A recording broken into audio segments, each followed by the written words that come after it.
These are some of the things that we need to address in the Christian community in our country. These are things that we need to talk about. You cannot keep a man at church 7 days a week. When are they going to work? You cannot create programs that demand a man to be at church throughout the week. And we're talking about exorbitant hours spent at church.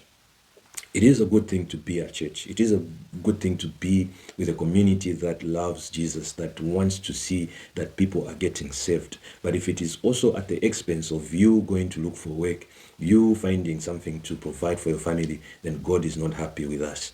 What we need to do is to create systems or programs that will encourage a man to love Jesus, to live for Jesus, but at the same time, to go out there and look for resources in order to provide for his family. You cannot say that a man is a provider and yet he does not have any resources to be able to provide for his family. You cannot have a man who is dependent on his wife, dependent on others to feed his family. There is no dignity in that.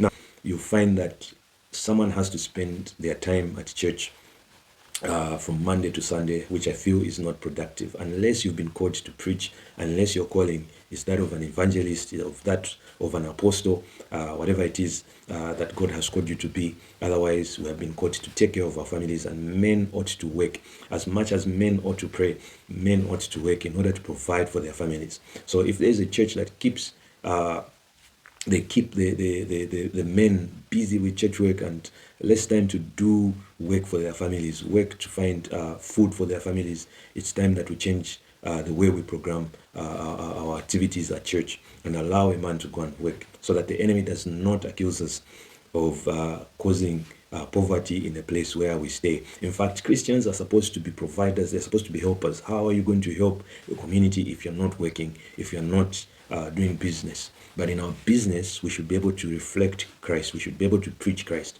And so I want to encourage those particular churches that hold on to men and indulge in programs after programs, day after day, without considering how that man is going to raise resources to feed his family. So if you are a church that is doing that, you need to stop it. You need to regulate your activities and allow a man to go and work so that we do not give opportunities to those that like insulting Christianity to simply accuse us of being lazy, of being people that are always out there begging so that we can receive. But we can go out there and work and contribute to the development of our communities and our countries. Allow a man to be what God has called him to be, and that is to be a provider for his family. Thank you. There you have it.